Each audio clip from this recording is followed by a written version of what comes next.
ನಮಸ್ಕಾರ ರೀ ಕರ್ನಾಟಕ. ಶುಭೋದಯ ಎಲ್ಲರಿಗೂ. ಇವತ್ತು ನಾವು ನಮ್ಮ ಟೌನ್ಶಿಪ್ನಾಗ ಮತ್ತೊಂದು ಸರ್ತಿ ಯುಗಾದಿ ಹಬ್ಬ ಆಚರಣೆ ಮಾಡ್ಕೊಂಡಿವಿ. ಗಾಬರಿ ಅನ್ಸ್ಲಿಕ್ಕತ್ತದೇನು? ಇಲ್ಲ, ಹೇಳ್ತೀನಿ ಕೇಳ್ರಿ. ಆ್ಯಕ್ಚುಲಿ ಒರಿಸ್ಸಾದವರು ಪಣ ಸಂಕ್ರಾಂತಿ ಅಂತ ಹೇಳಿ ಮಾಡ್ಕೋತಾರೆ. ಇದು ಅವ್ರದ್ದು ಹೊಸ ವರ್ಷ. ನಮಗೆ ಹೆಂಗೆ ಯುಗಾದಿ ಹಬ್ಬ ಹೊಸ ವರ್ಷ ಅಲ್ಲ, ಹಂಗೆ ಒರಿಸ್ಸಾದವರಿಗೆ ಹೊಸ ವರ್ಷ. ಅವತ್ತಿನ ದಿವಸನೇ ತಮಿಳ್ದವ್ರದ್ದು ನ್ಯೂ ಇಯರ್ ಇರ್ತದೆ. ಆದರೆ ನಮ್ಮಲ್ಲಿ ಒಂದೇ ದಿನ 2 ಸೆಲೆಬ್ರೇಷನ್ನ ಹೆಂಗೆ ಮಾಡಬೇಕು ಅಂಥೇಳಿ ಪ್ರೀ ಸೆಲೆಬ್ರೇಷನ್ ಇವ್ರದ್ದು ಇರ್ತದೆ, ನೆಕ್ಸ್ಟ್ 14th ತಮಿಳ್ದವ್ರದ್ದು ಇರ್ತದೆ. ಇದು ಭಕ್ತಿ ಭಾವದ್ಲಿಂತ ಕೂಡಿದ ಸೆಲೆಬ್ರೇಷನ್ ಆಗಿತ್ತು. ಮನಸ್ಸು ಶಾಂತಿ ಇತ್ತು. ಜಗನ್ನಾಥನ ಪಾದಕ್ಕೆ ಅರ್ಪಣೆ ಆಗಿತ್ತಂತ ಅನ್ನಿಸ್ತು ನನಗರ. ಈ ಭಕ್ತಿ ಭಾವದ ಸೆಲೆಬ್ರೇಷನ್ನ ನೀವು ನೋಡಿ ಆನಂದಿಸ್ರಿ, ಜಗನ್ನಾಥನ ದರ್ಶನ ಮಾಡ್ಕೋರಿ. ಜಗನ್ನಾಥ ನಿಮ್ಮ ಕುಟುಂಬಕ್ಕೂ ಆಯುಷ್ಯ, ಆರೋಗ್ಯ, ಸಮೃದ್ಧಿ, ಸಂಪತ್ತು, ಸುಖ, ಶಾಂತಿ, ನೆಮ್ಮದಿ ಎಲ್ಲ ಕೊಟ್ಟು ಕಾಪಾಡಲಿ ಅಂತ ಪ್ರಾರ್ಥನೆ ಮಾಡ್ತೀನಿ. ಜೈ ಜಗನ್ನಾಥ್. ಈ ಥರ ಅಲಂಕರಿಸಿದ ರಥ ಪರಿಕ್ರಮ ಹಾಕುವಂಥ ಯಾರ್ಯಾರು ಬ್ಲಾಕ್ ಮುಂದೆ ಬರ್ತದಲ್ಲ, ಅವರೆಲ್ಲ ಏನು ಮಾಡ್ತಾರಪ್ಪ ಅಂತಂದ್ರೆ ರಥದ ಮುಂದೆ ನೀರು ಉಣಿಸಿ ಬರ ಮಾಡ್ಕೊಂಡು ಕೇಸಿಂದ ದೇವ್ರಿಗೆ ಆರತಿ ಮಾಡಿ, ಪೂಜಾ ಮಾಡಿ, ನಮಸ್ಕಾರ ಮಾಡಿ, ನೈವೇದ್ಯ ತೋರಿಸಿ ದರ್ಶನ ಮಾಡ್ತಾರೆ. ಈ ಥರ ನಮ್ಮ ಟೌನ್ಶಿಪ್ನಾಗ ಭಾಷೆ ಹಲವಿದ್ರು ಭಾವ ಒಂದೇ ಅನ್ನೋ ಥರ ಎಲ್ಲ ಹಬ್ಬಗಳು ಎಲ್ಲರೂ ಸೇರಿ ಆಚರಣೆ ಮಾಡ್ಕೋತೀವಿ. ಇದು ನಂಬಲ್ಲಿಂದು ವಿಶೇಷ ಅಂತಲೇ ಹೇಳ್ಬೋದು. ಈ ಥರ ಎಲ್ಲ ಸಂಸ್ಕೃತಿಗಳು ನಮ್ಮ ಹುಡುಗರು ಒಂದು ಕಡೆನೇ ನೋಡ್ಲಿಕ್ಕತ್ತಾರಂದ್ರೆ ಅದಕ್ಕಿಂತ ದೊಡ್ಡ ಪುಣ್ಯ ಇನ್ನೇನಿರ್ತದೆ ಹೇಳ್ರಿ. ಏನಂತೀರಿ? ಖರೇದಲ್ಲ?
ಜಗನ್ನಾಥ ಸ್ವಾಮಿ ನಯನ ಪಥಗಾಮಿ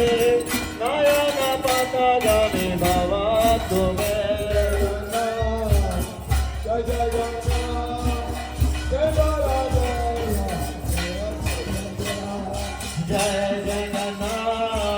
ಜಯ ಜಗನ್ನಾಥ, ಜಯ ಬಲದೇವ, ಜಯ ಸುಭದ್ರಾ.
ಈ ಥರ ಪೂರಿ ಜಗನ್ನಾಥನ ಅಲಂಕಾರ ಮಾಡಿ ನಮ್ಮ ಟೌನ್ಶಿಪ್ನಾಗ ರಥ ಪರಿಕ್ರಮ ಮಾಡಿಸ್ತಾರೆ.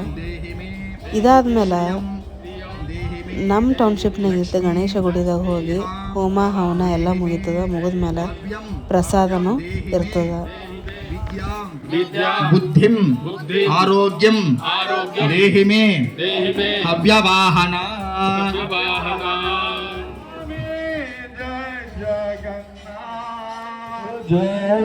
ಪ್ರಸಾದ ಅಂದ್ರೇ ದೇವರ ಆಶೀರ್ವಾದ ಮತ್ತು ಪವಿತ್ರ ಆಹಾರ ಅಂದಂಗ. ಇವತ್ತಿಂದು ನಮ್ಮ ಪುಣ್ಯ, ಯಾಕಂತಂದ್ರೆ ನಮಗೆ ಈ ಪ್ರಸಾದ ಊಟದ ರೂಪದಾಗ ಸಿಕ್ಕತ್ತು. ಎಷ್ಟಾದ್ರೂ ದೇವ್ರ ಪ್ರಸಾದ ಅಲ್ರಿ, ಭಾಳ ರುಚಿಯಾಗಿತ್ತು. ಹೊಟ್ಟೆ ಮನಸ್ಸು ಎರಡೂ ತುಂಬೋದು. ಅದಾದ್ಮೇಲೆ ರಿತ್ವಿಕ್ ಸ್ವಲ್ಪ ಹೊತ್ತು ಇಲ್ಲೇ ಮಾತಾಡ್ಕೊಂತ ಕೂಡಮ್ಮಮ್ಮ ಅಂತ ಹೇಳಿದ್ನು. ಸ್ವಲ್ಪ ಹೊತ್ತು ಅಲ್ಲೇ ಮಾತು ಹೇಳ್ಕೊತ ಕುಂತ್ವಿ. ಆಮೇಲೆ ಹಾರ್ದಿಕಂದು ಆಟ ಮುಗಿದು ಅವ ಏನೋ ಬಿದ್ದಿದ್ನಂತ ಬಂದನು. ಮಾತಾಡ್ಕೊಂತ ಮನೆಗೆ ಬಂದ್ವಿ. ಏನು ಕೆಲಸ ಕರೆದ್ರ ಈ ಥರ ನಮ್ಮದು ಇವತ್ತಿನ ದಿನ ಕಂಪ್ಲೀಟ್ ಆಯಿತು. ಭಕ್ತಿ ಭಾವ ಪೂರ್ತಿ ಮನಸ್ಸು ತುಂಬಿಕೊಂಡಿತ್ತು. ರಾತ್ರಿ ನಿದ್ದೆ ಶಾಂತವಾಗಿತ್ತು.